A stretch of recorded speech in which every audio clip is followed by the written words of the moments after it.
Hey, so I want you to just take a second before we dive into this, and I want you to think of a recent time when you were having a conversation with somebody. You could have been the sender of a message, you could have been the receiver, but for whatever reason, there was a barrier in that communication where you weren't getting the message, or the person you're talking to wasn't receiving the message you were trying to convey.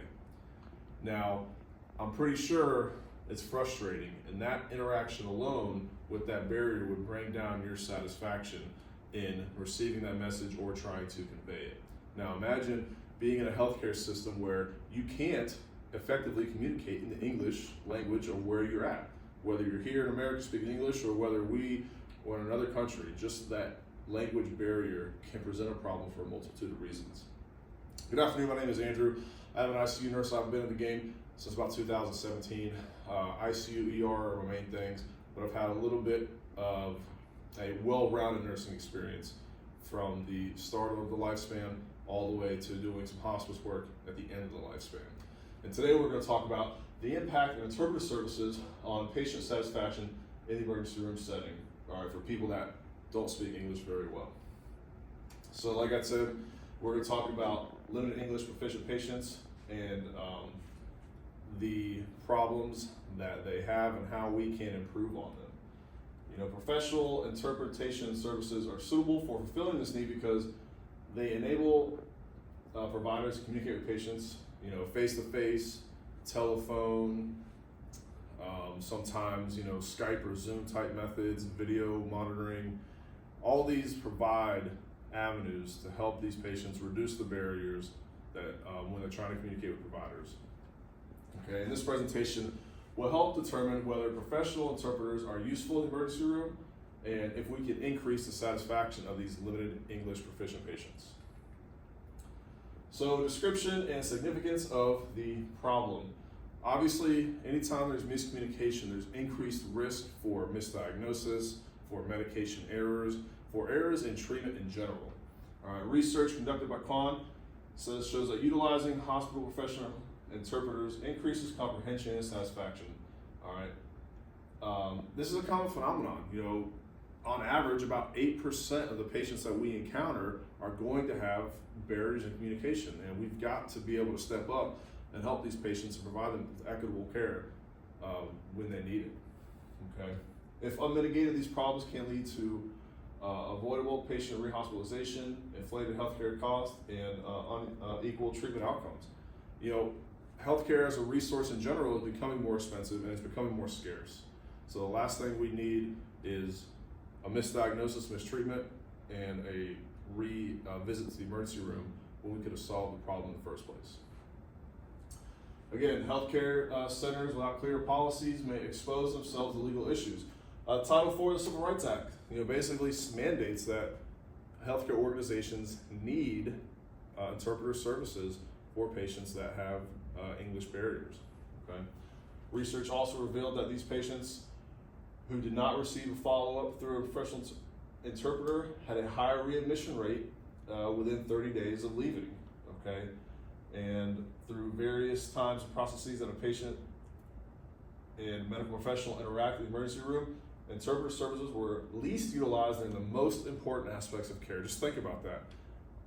The times when they're needed the most, sometimes they weren't there. Okay. So it leads us to our question. In adult patients with limited proficiency in English who present to the emergency room, does the use of interpreter services compared to no interpreter services lead to improved satisfaction during their emergency room visit? So to look at this, we're looking at a population, and what we're going to look at is a population of limited English proficient patients that are 18 years and older. And those that are defined as unable to speak, write, read, or understand the English language. All right, and Kippinger analyzed LEP patient satisfaction compliance with the treatment plan and medical complications compared to when their patients speak English, and failure of communication in acute settings such as the emergency room led to patients receiving less than appropriate therapy, inappropriate treatments, and inappropriate admissions. Interventions, easy. We are going to use professional interpreting services, in-person, phone, or video remote monitoring. Studies show that the presence of professional interpreters not only increase the patient and attendee satisfaction, but again, also reduces the miscommunications that lead to further complications. In comparison, we're going to compare the use of interpreter services with those that do not have interpreter services or ad hoc services like family members or people that aren't explicitly trained to do this. Okay, like I said, some hospital staff are bilingual, but that doesn't mean that they're providing the same level of interpretation as somebody that is a professional. Outcome. Research has shown that the LEP individuals who use professional interpretation are more satisfied with their care and more likely to follow up with their physicians and the instructions. All right, if they can clearly understand what's being taught to them by the physician, what's being told to them, they are more likely to follow up with their care and less likely to be readmitted and also adhere to their treatment regimen. We are going to measure this with questionnaires, HCAPs, that can measure the comprehensiveness of communication, the physician-patient affinity, and patient perspectives of the encounter.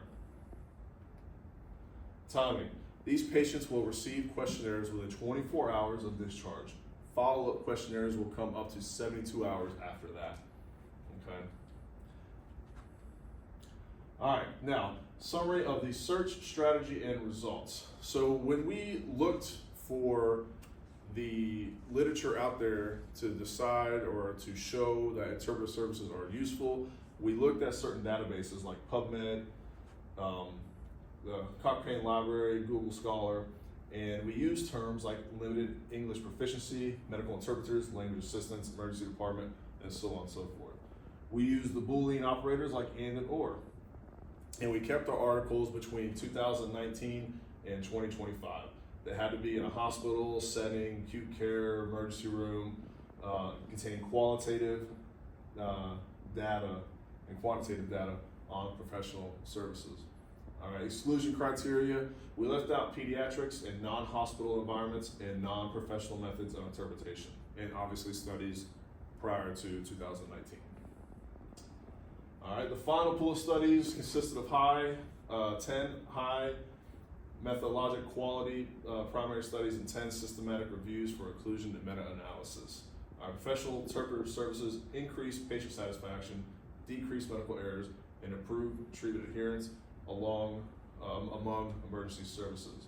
Also, we found through this analysis that LEP patients are more satisfied when utilizing professional interpreters rather than people that aren't explicitly trained in this. All right, then we saw a decrease in misdiagnosis, medication errors, and procedural miscommunication as well. The synthesis of literature and support for the change. Our professional interpreter, the overall scope here is we understand that professional interpreters enhance the patient satisfaction compared to when we do not use interpreters. That is the overarching theme that I think everybody agrees on, is they definitely work and they definitely do help with the patient interactions in the acute care settings or in a hospital setting in general. And some of the things that we found here, I'll just knock out a couple of these. You can read more later on. You know, we got Kwan, who assessed 37 research papers and found that professional interpretation services consistently improve patient-provider communication and overall treatment satisfaction. Okay. Fiera found that communication quality is the main defining factor of patient satisfaction across the hospital settings. Okay, and then here we got, Lauriston at the bottom here, who conducted a systematic review focusing specifically on medical interpretation.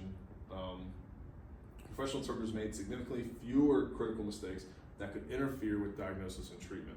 So that's important to remember, is the person that is translating this communication from one provider to the patient, they need to be error-free as well when they're talking and communicating. Okay, and some more things we found with the synthesis. Only 19 of 259 emergency rooms in Tierra et al. Department doctors had received formal training in working with interpreters, revealing that 67% were uncertain whether they even had a language interpretation policy to begin with. Okay. Some of the main findings of the synthesis of the literature. in-person interpreters are definitely the best way to go. If you can provide for an in-person experience, that will provide the greatest satisfaction for your interpreters and for your patients, excuse me. All right, quality and consistent communication are leading factors in increasing patient satisfaction. All right, barriers still exist to the consistent implementation of professional services. I think everybody's heart is in the right place, but there are barriers in how logistically those interpreter services are implemented, okay? And more research can be done to show more effective ways of using interpreters in person, video monitoring, things like that, okay? Using other technological modalities offer solutions to overcoming barriers to consistent professional interpreter use. A description of the setting for the planned change. So basically here, how are we going to take what we know now to be good and true? How are we going to implement that change here home in our emergency room? You know, we have 22 beds, we've got nurses, we've got doctors and mid-levels, and techs, medics, sitters, volunteers. The community here is a population of about 58,000 people. It's diverse, and we also have an ICE processing facility the next county over that regularly sends us patients from all over the world. Russia, literally, Uzbekistan, Afghanistan, Mexico, South America. We have seen patients literally from all over the world here. So how are we going to do this? I like the Cotter's 8-step change model. This one is leadership heavy, and it's driven by leadership to sell the vision to the frontline staff and to ingrain it in the culture. And through these 8 steps, basically, you know, create a sense of urgency. Why do we need this? Why is this important? Well, we've got to reduce our mistakes, we got to provide equitable care, and reduce the burden on the hospital resources. Okay, we got to build a coalition, assemble doctors, nurses, a team of people that are behind this vision that are going to sell it, and nextly, they are going to develop a vision and change strategy, and they're going to articulate this to the masses. All right, communicate the vision, disseminate the vision to the staff meeting and newsletters, highlight the benefits of improved communication with those individuals, and then we are going to empower broad action. You know, provide resources to the frontline staff and coworkers. We're going to train these employees on what is going to happen and give them and empower them with the ability to make the change themselves so they can also see it in real time. All right, all those short-term wins, we're going to rack them up and we're going to praise them, and we are going to use those short-term wins to consolidate the gains and produce more change. And then finally, once we do that, we're going to ingrain this new change into the culture. Okay, create a standard operating procedure and policies of which we are bound to operate by to make sure that it stays with us, those changes stay with us. And we're going to celebrate the wins, and we're going to be consistent, and we're going to adhere to those policies that are adopted. Evaluation of plan, including criteria and measures. The evaluation should include patient satisfaction ratings at the primary assessment and additional measures, including quality assessments, treatment adherence, 30-day readmissions, and staff interactions as well with interpreter services. Patient satisfaction measures proceeds from standardized surveys such as HCAP and also language-specific surveys for these patients 24 and 72 hours after discharge. We use paired t-tests to analyze the patients across the continuum from the start of their emergency room visit and again passed through discharge. Data collection and analysis. You know, again, we've got our population of people that are 18 years and older that have limited English proficiency. We're going to use surveys, and we're going to again go 24 to 72 hours out. Data sources are coming from the patient, the EMR, interpreter logs, and staff feedback. And we're going to look at the mean standard deviation for satisfaction communication scores, and also those t-tests so we can compare how they do through the continuum of their hospital experience. And some of the key metrics that we're looking for, obviously number one, the priority is the patient satisfaction, and then other ones like the treatment adherence, 30-day readmission rate, and the staff satisfaction. And how are we going to disseminate these findings? Well, internally, we're going to do it with staff meetings, We're going to talk through the committees and also through department newsletters and internal email chains. Externally, we can submit these findings to nursing and healthcare conferences, academic symposiums, and also peer-reviewed journals as well. The goal here is to create evidence-based policy that not only that we can use, but we can help others in the community use as well. Okay.